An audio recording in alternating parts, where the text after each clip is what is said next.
दोस्तों, आप सबों को स्वतंत्रता दिवस की बहुत बहुत बधाइयाँ। दोस्तों, आज भारत देश के प्रत्येक व्यक्ति के लिए बहुत ही आनंद का दिन है। दोस्तों, ब्रिटिश गवर्नमेंट से 200 साल की गुलामी के बाद हम लोगों ने आज़ादी पाई। शारीरिक रूप से, मानसिक रूप से, सांसारिक रूप से, सामाजिक रूप से हम लोगों ने स्वतंत्रता को पाई। दोस्तों, इस स्वतंत्रता के पीछे हमारे पूर्वजों ने बहुत से संघर्ष किए और अपनी कुर्बानियाँ दी। दोस्तों, उनके उस कुर्बानी के कारण, उनके उस संघर्ष के कारण आप और मैं स्वतंत्रता को पाया।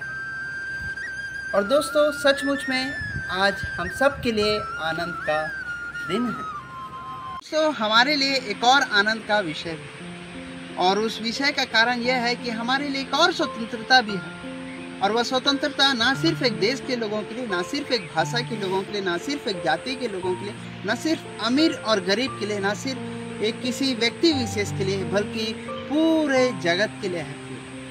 और प्रियो, वह स्वतंत्रता है आत्मिक स्वतंत्रता, और वह आत्मिक स्वतंत्रता उस मसीह यीशु के कारण। आइए प्रियो, हम देखेंगे बाइबल में से कि क्या है वो आत्मिक स्वतंत्रता। मैं पढ़ना चाहूँगा नए नियम में यूहन्ना रचित सुसमाचार अध्याय 8 उसके 32वें पद में, तुम सत्य को जानोगे और सत्य तुम्हें स्वतंत्र करेगा। दोस्तों, सत्य यह है कि आप और मैं, हमारे कार्य, हमारे विचार सब जो है पापी है, और उस पाप के कारण हम जो है उस परमात्मा के साथ में उस संबंध को नहीं बना पाए।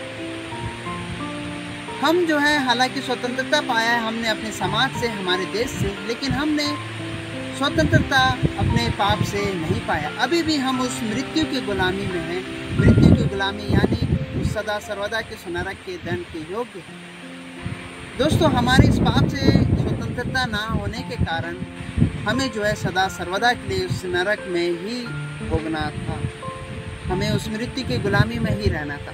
लेकिन प्रियो, परमात्मा ने वैसा नहीं होना। हाँ प्रियो, वो परमात्मा ने स्वयं को, यीशु मसीह स्वर्ग से पृथ्वी पर आया, मेरे आपके सारे जगत के उस पाप को, उस गुलामी को, जिस गुलामी के कारण हम उस परमात्मा तक नहीं पहुंच पा रहे थे, उसके निकट नहीं जा पा रहे थे, वो गुलामी को यानी उस पाप को मसीह ने अपने ऊपर लिए। उस कलवरी के क्रूस पर सर्वसिद्ध बलिदान हुआ, मारा गया, गाड़ा गया, और उस मृत्यु में से तीसरे दिन जिए।